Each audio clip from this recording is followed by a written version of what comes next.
Hello, this is a brief review of the ALKO Ranger Motor Mover.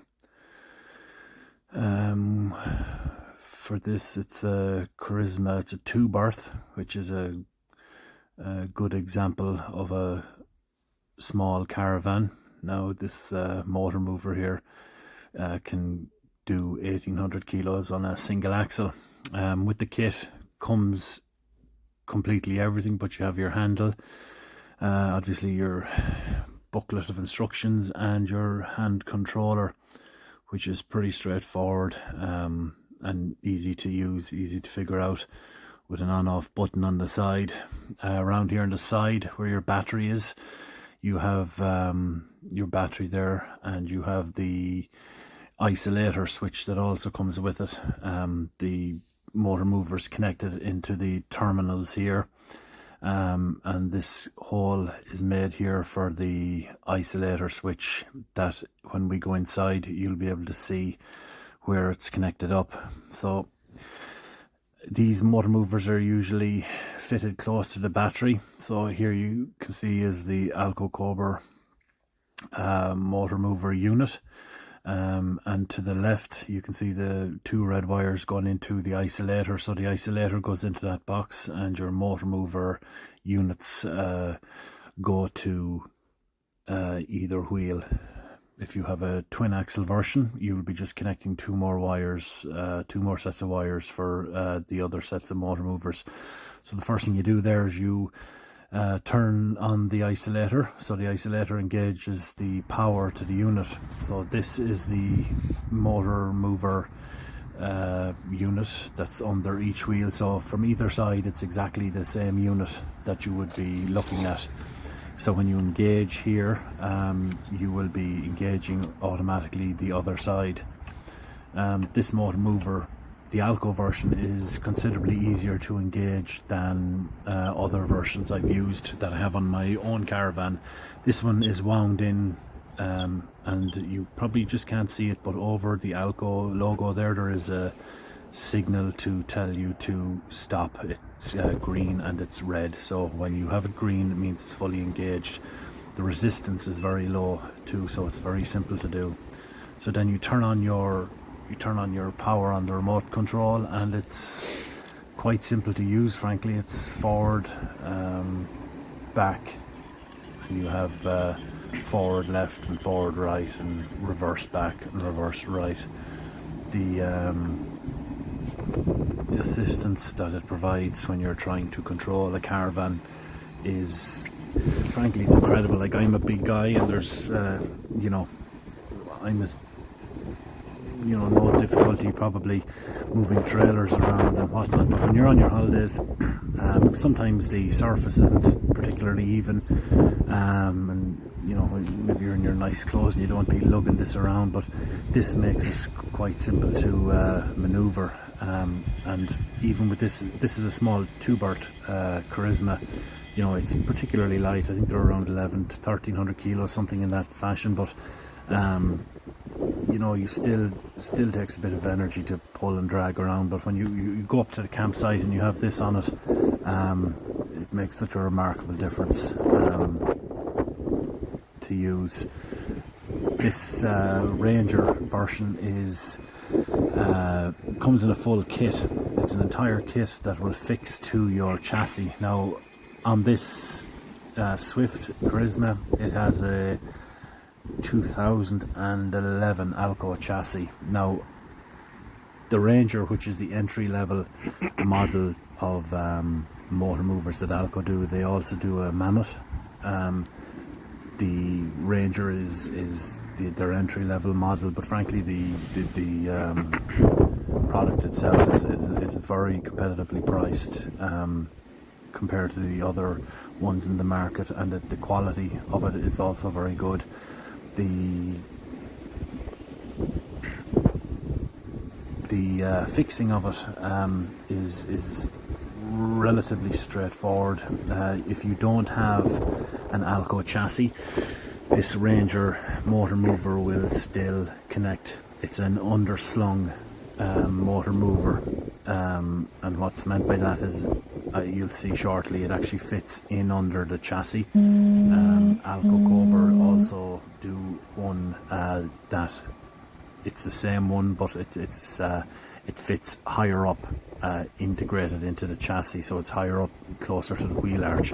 But you need to find the M stamp on your chassis, which is only on the more modern chassis.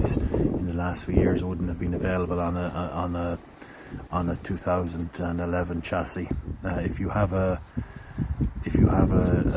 non-ALKO chassis, it'll be underslung like this. So you can see underneath it here, there is a connecting drive. That's that bar, which is extendable from one side to the other. So when you're turning your engaging lever, or twisting your engaging lever, it's engaging from either side. In here you can see the bracket. So this is something I wasn't sure how it was connected, but it's connected, clamped on either side of the chassis piece there, inside and just underneath it as well, and outside, and tightened up. Again, it's fairly straightforward.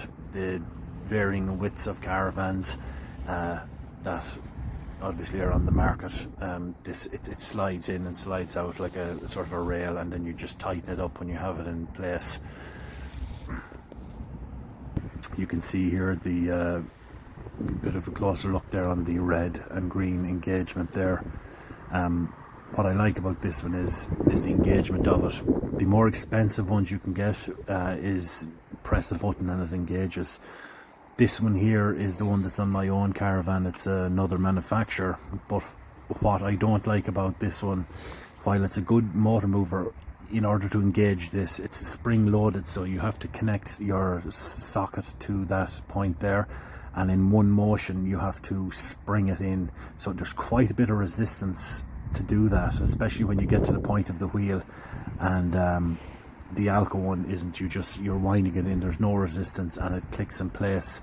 As I said, the more expensive ones will do that automatically with the push of a button, but frankly, for the money, I think this is great value, and it's a really clever way of engaging.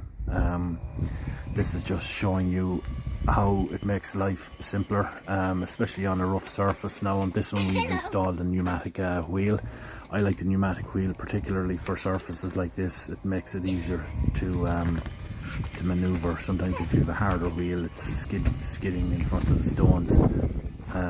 But you can see it's literally you're moving the Caravan to the vehicle rather than the other way around, which makes it quite simple. You know, it's quite easy to do.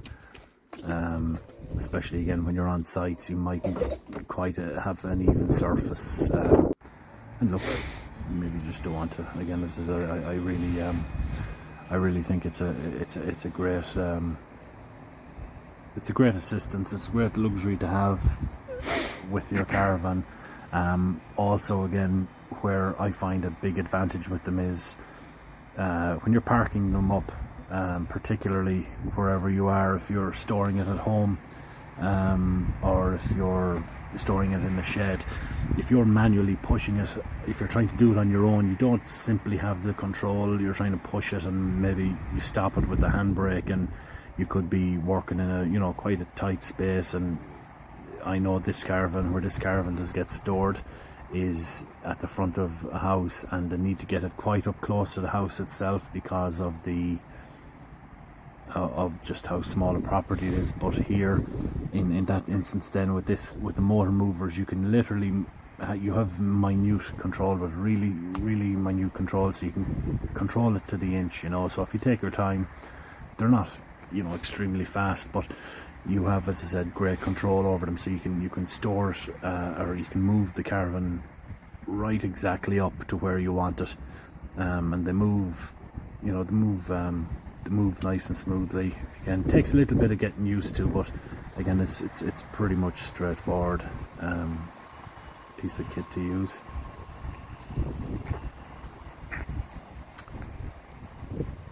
So you can see what this one doesn't, what I probably can't fully appreciate with this video is this is quite an incline here up to the front of the house, so that's another really good feature about them. You know, trying to push that Caravan up that hill on your own would be quite difficult. With the motor mover, it makes it quite simple, you know, to move up. So again, like this, up an incline, it's quite effortless, really. The battery in the Caravan is your habitation battery that it's using. They're not, you know, you wouldn't be using the motor mover to get to your campsite or anything, but I've never had an issue with battery. If you're, you know, when you were parked up and you're connecting and you get to the campsite and you move into place, there's never an issue with battery, and you plug it in again. So I've never come across an issue that way of running down the battery. You can just see a few specifications on it here, ultimately, but it's 1.8 ton is on a single axle. If you want to get a twin axle version of this, you will be buying 2 single axle units. So you'll have 4 motors. You'll have the box that ultimately controls everything, and the handpiece. And the handpiece is, so you'll have ultimately two handpieces and 2 controller boxes. Obviously, with the twin axle unit, you won't need the second handpiece, and that won't be used. So it's ultimately the 4 motor movers will be connected into the one box. Thanks for watching. I hope it's been of some help to you, and if you have any questions, just leave them in the comment section and I'll try and answer it if I can. Happy camping.